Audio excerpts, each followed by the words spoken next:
Ladies and gentlemen, next, Dwight Schultz. We have his action figures here from Star Trek, as well as from the A-Team. Listen closely because we will have a quiz for what Dwight said. If you can answer it, you win these action figures. But ladies and gentlemen, on a serious note, yes, he's an actor, but what a wise man he is that understands so much the threat to this culture and society. Dwight, go ahead. Thank you. I am humbled to be here and grateful to Jamie for inviting me. I've always been a conservative in Hollywood, and I've dealt as I've been a minority politically for over 43 years. I've been out of the closet 43 years. But 9/11 changed my life profoundly. I didn't know anything about Islam. I knew nothing about Sharia. I tried to learn as much as I possibly could because I never wanted to see this again.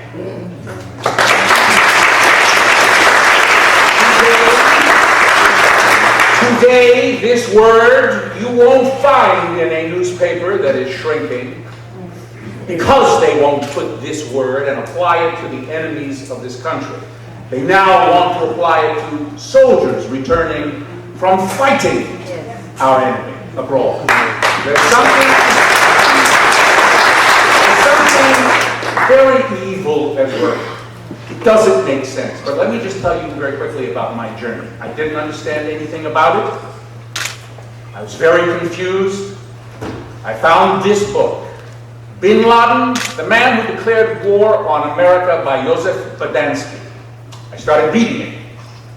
In it, he recommended that I download Osama bin Laden's fatwa from the internet, and I did.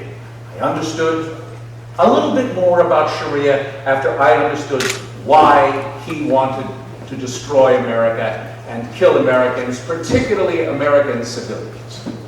While I was reading this book, I came across the words, and words are really important to me. The words that are spoken by those who follow Sharia. Not just the legal, but people who actually implement Sharia. This, I found this man, he's still prominent today, although he's in prison. It's Sheikh Omar Abdul Rahman. This fatwa was smuggled out of jail by his lawyer, who's now also in prison. And this is Sharia. This is a cleric. And I'm going to get to him again in a moment. Cut all links with their country, the United States, destroy them thoroughly and erase them from the face of the earth. Ruin their economies, set their companies on fire, turn their conspiracies to powder and dust, sink their ships, bring their planes down, slay them in air, on land, on water, and with the command of Allah, kill them wherever you find them. Catch them and put them in prison, lie in wait for them, and kill these infidels.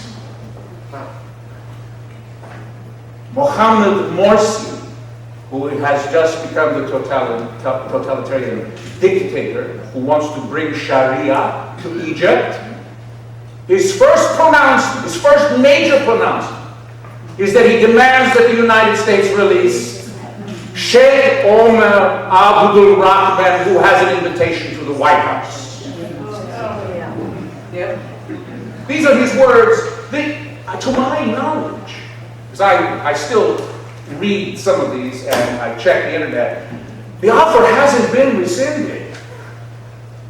Why would Morsi, as one of his first official missions, say, I want a mass murder? This man he was responsible for the first attack on the World Trade Center.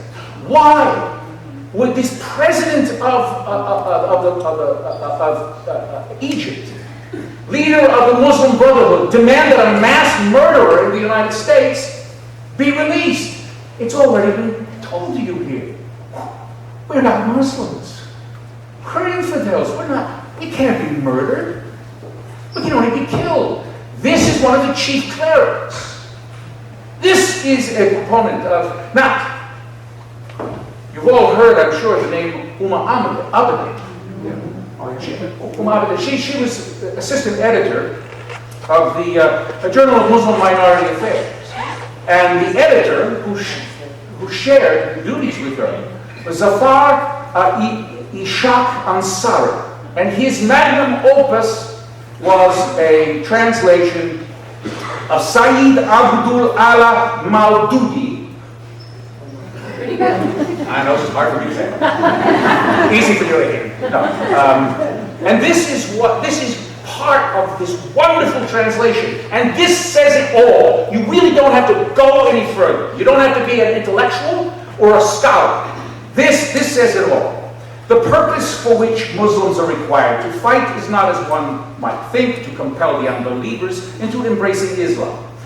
Rather, their purpose is to put an end to the sovereignty and supremacy of the unbelievers so that the latter are unable to rule over men. The authority to rule should only be vested in those who follow the true faith, Islam. Unbelievers who do not follow this true faith should live in a state of subordination. Unbelievers are required to pay a jizya, the deliberately humiliating Quranic poll tax, in lieu of the security provided to them as the dhimmis, non-Muslims, non-citizen pariahs, vanquished by jihad of the Islamic State. Jizya symbolizes the submission of the unbelievers to the suzerainty of Islam, superiority, in other words. To pay jizya of their own hands humbled refers to the payment in a state of submission. Humbled also reinforces the idea that the believers, rather than the unbelievers, should be the rulers as God's vice agents. This is Sharia in their words. It is by definition not compatible with the Constitution of the United States. And, by the way, they want to kill us.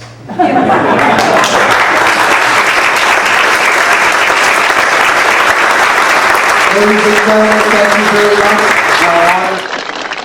much. Please, I don't want to hear it. I did what I did because if I didn't do it, it would have got done. And I might add that not doing it would have been a lot worse than doing it badly, which I was not about to do.